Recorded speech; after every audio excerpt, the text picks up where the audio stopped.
Pagbasa mula sa unang sulat ni Apostol San Juan.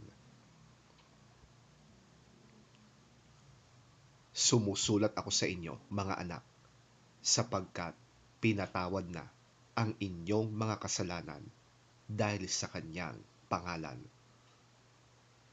Sumusulat ako sa inyo, mga ama, sapagkat nakikilala ninyo siya na sa simula pa'y siya na. Sumusulat ako sa inyo, mga kabataan, sapagkat napagtagumpayan na ninyo ang masama. Sumusulat ako sa inyo, mga anak, sapagkat nakikilala ninyo ang Ama. Sumusulat ako sa inyo, mga ama, sapagkat nakikilala ninyo siya na sa simula pa'y siya na. Sumusulat ako sa inyo, mga kabataan, sapagkat malalakas kayo. Nananatili sa inyo ang salita ng Diyos, at tinalo na ninyo ang masama. Huwag ninyong ibigin ang sanlibutan o ang mga bagay na nasa sanlibutan.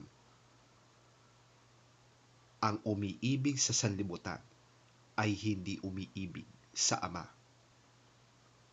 Ang lahat ng nasa sanlibutan, ang masasamang nasa ng laman, ang nasa ng mga mata, at ang pagmamalaki sa mundong ito ay hindi nagmumula sa Ama, kundi sa sanlibutan.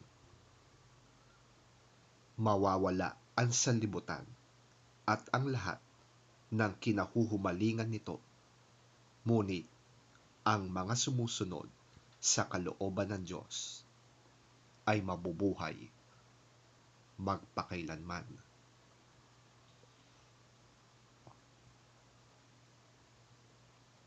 Ang salita ng Diyos. Salamat sa Diyos.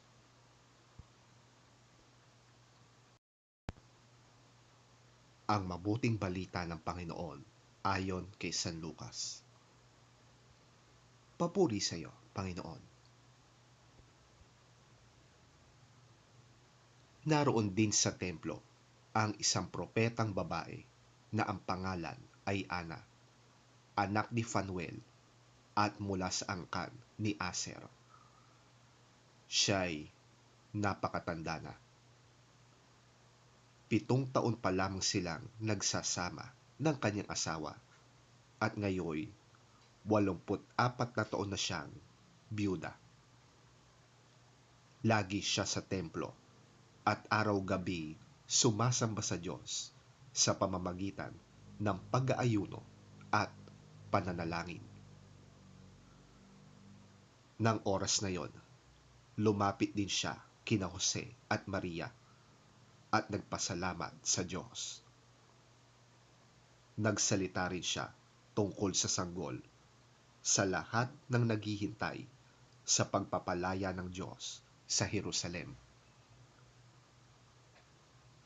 Nang maisagawa na nila ang lahat ng ayon sa hinihingi ng kautusan ng Panginoon, umuwi na sila sa bayan ng Nazaret sa Galilea. Ang batay lumaking malusog, matalino, at kalugod-lugod sa Diyos.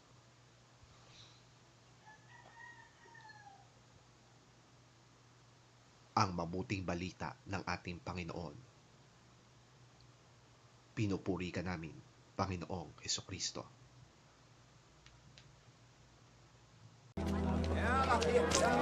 There was also a prophet, Anna, the daughter of Penuel, of the tribe of Asher.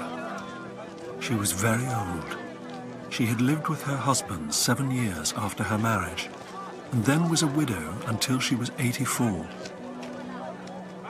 She never left the temple, but worshipped night and day, fasting and praying. Coming up to them at that very moment, she gave thanks to God and spoke about the child to all who were looking forward to the redemption of Jerusalem. When Joseph and Mary had done everything required by the law of the Lord, they returned to Galilee, to their own town of Nazareth. And the child grew and became strong. He was filled with wisdom, and the grace of God was on him.